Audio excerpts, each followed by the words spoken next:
Assalamualaikum warahmatullahi wabarakatuh. Perkenalkan nama saya Melanie Mulia Puteri dengan NIM 1821-2013 dari kelas 3B. Di sini saya akan mempresentasikan makalah mengenai produksi kalimat. Yang pertama yaitu senyapan paus dan kilir lidah pada kegiatan ujaran merupakan suatu proses yang terjadi pada mental otak manusia. Senyapan paus merupakan ketidaklancaran dalam berbicara, sementara kilir lidah merupakan kekeliruan wicara yang sering terjadi dalam kehidupan sosial. Pada umumnya, orang senyap sebentar, entah untuk bernapas, entah untuk keperluan yang lain. Senyapan yang lebih umum terjadi adalah pada orang ragu-ragu, kecuali ujaran itu telah dipersiapkan dengan baik sebelumnya. Akan tetapi, dalam kebanyakan hal, kita malah sering senyap waktu berbicara.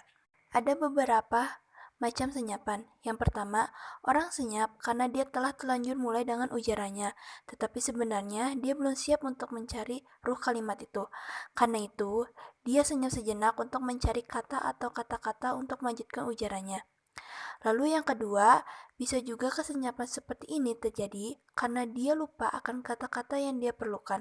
Karena itu, dia harus mencarinya untuk melanjutkan ujarannya. Lalu yang ketiga, dia harus sangat berhati-hati dalam memilih kata agar dampaknya pada pendengaran atau publik. Tipe ketiga ini umumnya terjadi pada pejabat publik atau kaum politikus yang harus berhati-hati memilih kata-katanya.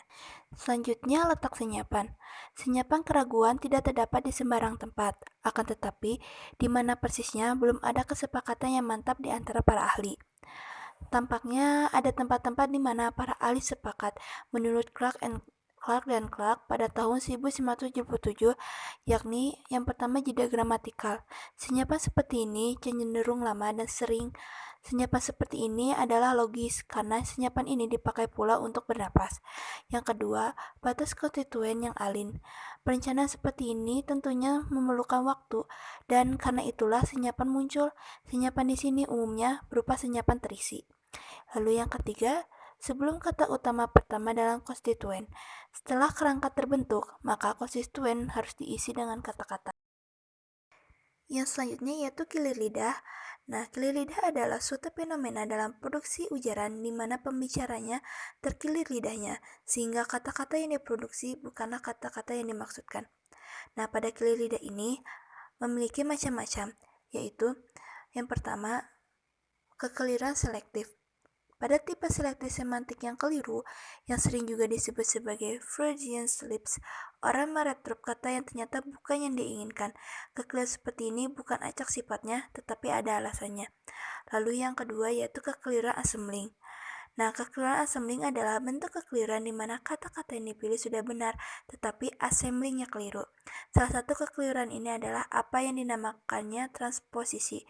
Pada kekeliruan ini, orang memindahkan kata atau bunyi dari suatu posisi ke posisi yang lainnya. Lalu ada apasia. Apasia adalah suatu penyakit bicara di mana orang tidak dapat berbicara dengan baik karena adanya penyakit pada otak dia. Jadi, ada beberapa fungsi otak yang membuat dia sulit untuk berbicara atau berkomunikasi kepada orang lain.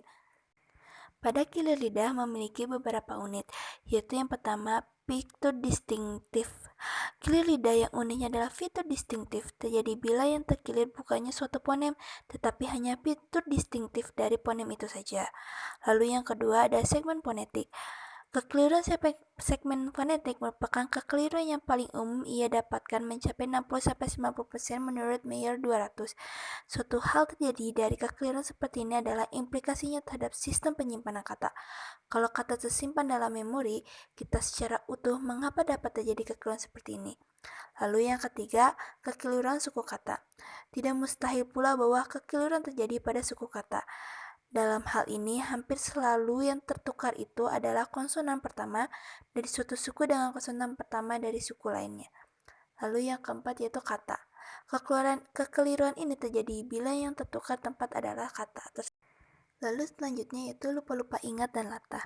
Dari eksperimen yang telah dilakukan oleh Brown and McNeil pada tahun 1996, di mana orang diminta untuk menyatakan nama suatu benda yang dalam kehidupan sehari-hari tidak umum dipakai, yakni sektan, alat petunjuk pelayaran untuk mengukur jarak altitude bulan, matahari, dan bintang, didapati bahwa dalam gejala lupa-lupa ingat ternyata kata yang bermunculan bukan sembarangan kata. Untuk konsep yang wujud katanya harus sentant, ini orang yang lupa-lupa ingat, ada yang mengatakan sekant, ada yang sektet, dan ada pula yang sektom. Lalu, latah adalah suatu tindak kebahasaan di mana seseorang waktu terkejut atau dikejutkan, mengeluarkan kata-kata secara spontan dan tidak sadar dengan apa yang dia katakan. Jadi, kalau kita tahu itu latah dan kita ingin menggodanya, kita buat dia terkejut dan dia akan menjadi latah atau mengeluarkan kata-kata tertentu. Lalu selanjutnya yaitu proses pengujaran. Perwujudan kata dari tahap konseptualisasi sampai dengan artikulasinya digambarkan oleh Wallace 2000 dengan model Waiver++. Nah, Waiver++ adalah singkatan dari Word from Encoding by Activation and Verification. Nah, tanda plus mewujudkan versi lebih lengkap dari sebelumnya. Model ini diciptakan oleh W.J.M. Leffolz pada tahun 1989. Dalam proses pengujarannya, Perceptive Lemma atau Lemma Retriever menerima konsep Jigar X sekaligus memunculkan pula kategori sintaksis nomina, gender tak netral, dan bentuk tunggalnya. Lalu kemudian berkas ini dikirimkan ke Word from Encoding pada tahap Morphological Encoding, ikhwal yang berkaitan dengan morfologi seperti bentuk tunggal dan kategori gendernya diproses sehingga munculnya morfem. Lalu pada tahap Phronological Encoding, morfem ini diwujudkan bunyi-bunyinya, suku kata, dan tekanan kata. Dengan demikian, maka terbentuklah fakta fonologis, mana onsetnya, mana nuklerisnya, dan kodanya. Lalu hasil dari ini dikirimkan ke bagian phonetic encoding untuk diproses fitur-fitur fonetiknya.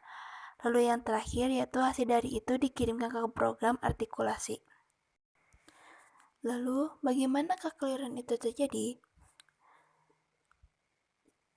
Karena kecepatan ujaran atau karena alasan-alasan lain, bisa saja kata atau kalimat yang diujarkan itu terjadi kekeliruan. Menurut Chomsky 1973 menggambarkan dengan contoh berikut. Harusnya a weekend for maniacs yang terujar maniac for weekend.